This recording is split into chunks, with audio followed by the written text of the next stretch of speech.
cómo evitar el suicidio, considerando que las tasas de suicidio van aumentando y que por las circunstancias que está atravesando la economía mundial y las situaciones específicas de cada país, incluyendo el Ecuador, la posibilidad de que los intentos autolíticos y también los suicidios puedan ir aumentando, sea mayor, es que considere pertinente poder hablar del tema, titulándole precisamente cómo evitar el suicidio.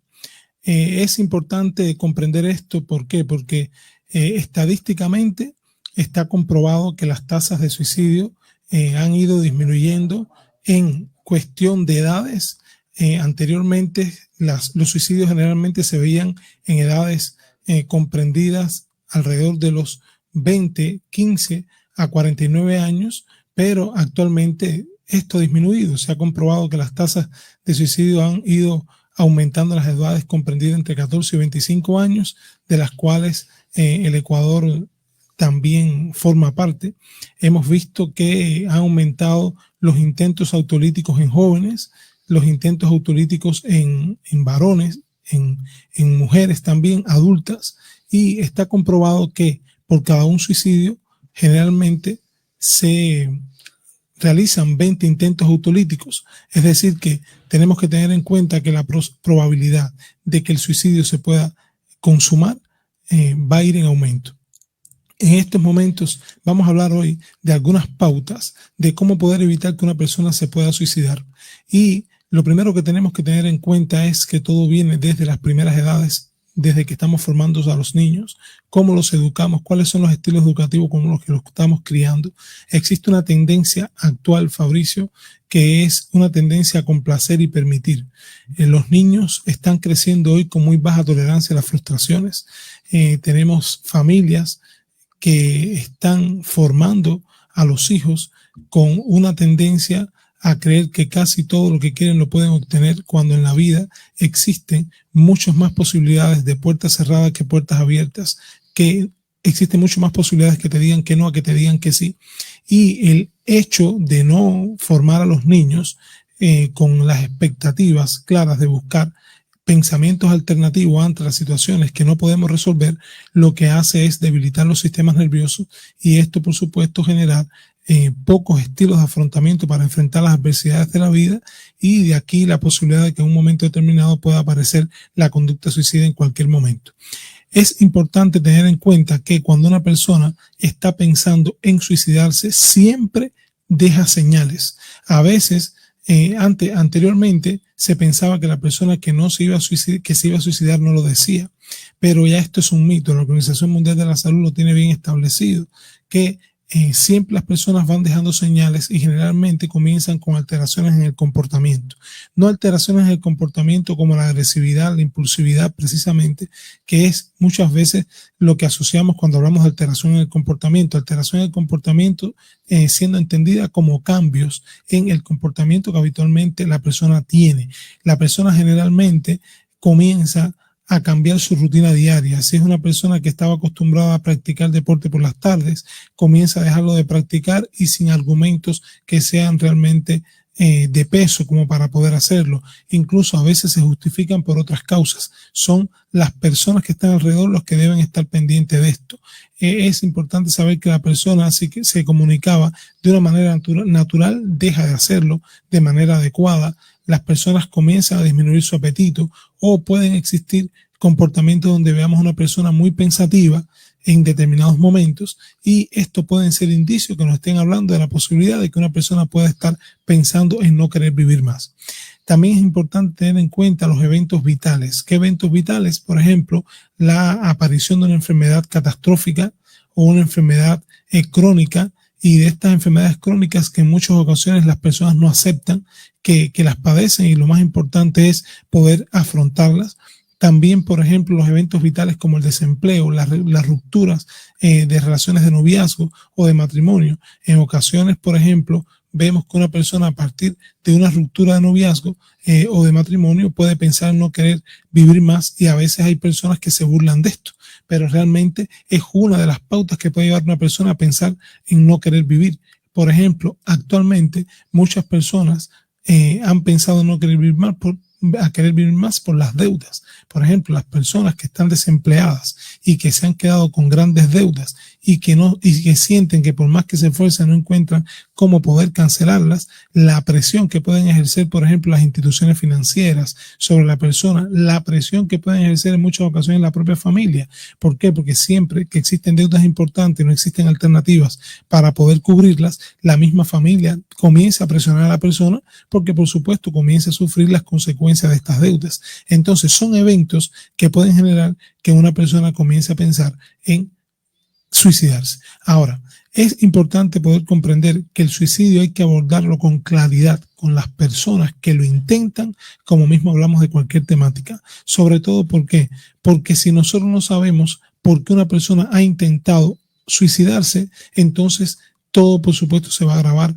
Uno de los factores fundamentales es que las personas no comunican, no hablan, que se sienten mal, que se sienten tristes. ¿Por qué? Porque existe un tabú en la sociedad con relación a hablar de los desórdenes emocionales. Las personas van creciendo y no quieren ni siquiera mostrar a las personas que se sienten mal. Estamos acostumbrados, por ejemplo, hay un dicho muy popular que dice: los problemas se quedan en mi casa cuando llego al trabajo. Y eso es falso, porque realmente tú vas al trabajo con los problemas. Simplemente la diferencia es que te lo callas y entonces sigues trabajando, te sigues esforzando, quieres mostrar una imagen que realmente no es la que tienes desde el punto de vista emocional, y por supuesto, mientras más tú reprimes lo que estás viviendo, más posibilidades tienes de enfermarte. Ahora, hay una clasificación de riesgo suicida que es muy importante conocerla, que la tipifica en riesgo leve, riesgo moderado, riesgo severo y riesgo extremo, o riesgo grave y riesgo extremo. En el riesgo leve, la persona ha pensado en suicidarse, pero nunca ha pensado en cómo hacerlo. No es lo mismo que tú pienses en suicidarte a que ya tengas un plan elaborado. En el riesgo leve del suicidio, la persona ha pensado en suicidarse en algún momento o en ese momento que lo estamos explorando, pero nunca ha tenido un plan suicida pensado. En el riesgo moderado, la persona piensa en suicidarse, ya ha tenido un plan suicida en alguna vez, ha pensado, por ejemplo, en tomar medicamentos o en envenenarse con otra sustancia o en ahorcarse, pero sin embargo en ese momento no lo tiene planificado. Todo esto es un plan ya del suicida. Ocurre con todos los síntomas, da unas señales de que está en ese plan. Está comprobado, Fabricio, incluso por definición de la Organización Mundial de la Salud, que cuando una persona se suicida es porque ya ha pensado en suicidarse, ha elaborado un plan y sabe el resultado que va a tener. Generalmente las personas que tienen deseos de suicidarse porque no quieren vivir más saben que los métodos que van a utilizar pueden ser efectivos y que el resultado puede ser el esperado. Entonces, de aquí la importancia de que siempre que se produzca un intento autolítico, el abordaje tiene que ser profundo. En muchas ocasiones las personas intentan suicidarse y hay quien piensa que es para llamar la atención. En otras ocasiones la persona intenta suicidarse, no se le brinda el valor realmente que merece, incluso por los establecimientos de salud. Y es importante poder tener en cuenta que una persona que intenta suicidarse es similar a una persona que se encuentra en cuidados intensivos por una enfermedad biológica. ¿Por qué? Porque el suicidio, el intento suicida o la conducta suicida se considera el acto más grave que puede cometer una persona, porque es la autolesión contra el mismo. Entonces, de aquí la importancia de que el abordaje tenga que ser profundo, porque la mayoría de los suicidios consumados, el 88%, se dan por métodos que son efectivos y muy cruentos, como las armas de fuego, las sofocaciones, los ahorcamientos, las estrangulaciones. Y está comprobado que el suicidio es más frecuente en hombres, pero sin embargo el intento autolítico es más frecuente en mujeres. ¿Por qué? Porque por los cánones sociales el hombre generalmente tiende a callar más la posibilidad de que se pueda estar enfermando emocionalmente, porque socialmente el hombre siempre intenta brindar una imagen de fuerte, de fortaleza, de que no se puede deprimir, de que no puede padecer ningún tipo de desórdenes emocionales, y a veces hay hombres que se han suicidado incluso hasta por una disfunción sexual. El hecho simplemente de sentir que ya su posibilidad de poder tener erección no es posible, eso lo ha llevado a un suicidio. Sin embargo, son cosas que pueden ser trabajables. Existen alternativas, métodos para poder mejorar una disfuncionalidad sexual. Sin embargo, el valor señal que le da esa persona a esta situación lo lleva a consumar un suicidio. Entonces, es importante saber que cuando existe un riesgo grave de suicidio, ya la persona tiene la idea suicida, pero tiene un plan bien estructurado donde la persona sabe que si lo hace se puede suicidar. Y en el riesgo extremo, además de tener la idea suicida y un plan elaborado, ya existen antecedentes de intentos autolíticos anteriores que no lo han podido lograr. ¿Hay edades para eso? Sí, claro, o sea, por lo menos es frecuente las edades entre 14 y 25 años, está comprobado que son edades en que el suicidio, la segunda causa de muerte, por ejemplo, en México, en las edades entre 14 y 25 años, es el suicidio. La tercera causa de muerte entre 15 y 49 años de edad también es el suicidio. Entonces, por ejemplo, ha aumentado las tasas a nivel mundial a partir de personas mayores de 65 años. Y es importante tener en cuenta esto. Estamos hablando de personas que en muchas ocasiones tienen 65 años y debutan con enfermedades crónicas importantes, no tienen jubilación. Otras personas han trabajado toda una vida y sin embargo los finales son muy complejos porque en muchas ocasiones se encuentran solos, los hijos no se encuentran con ellos. Doctor, ¿suelen ocurrir casos menores a los 14 años? Sí, claro, también. Antes esto no se veía, pero actualmente la cifra en menores de 14 años ha ido aumentando y ha ido aumentando también, por ejemplo, aquí en el país. Y esto está muy condicionado no solamente porque precisamente existan problemas importantes en la familia. Estamos hablando que hoy las redes sociales están generando una promoción importante en función de que los niños se puedan suicidar a través de grupos donde solamente se habla de suicidio, donde solamente se habla de depresión, donde hoy en muchas ocasiones los pensamientos fatalistas y los comentarios que se hacen a través, por ejemplo, ya en una ocasión estuvimos hablando de los animes. Los animes son unos dibujos animados japoneses que hoy están en auge, que la mayoría de los niños lo ven, los adolescentes lo ven. Sin embargo, existen espacios en los animes específicamente nada más para hablar de conductas graves, de sangrados, de muertes, y esto por supuesto va generando en los niños una normalización de una conducta que es totalmente errática. Entonces, además de eso, estamos viendo que los niños están creciendo muchas veces solos, están creciendo acompañados de niñeras, pero no de sus padres, están creciendo, por ejemplo, abandonados prácticamente por sus padres porque los padres están ensimismados solamente en trabajar, y los niños pasan mucho tiempo solos. Y muchas veces en estos tiempos se pueden dar oportunidad para violaciones, para abusos infantiles, para maltratos, donde en muchas ocasiones ya los padres se enteran cuando ha pasado mucho tiempo.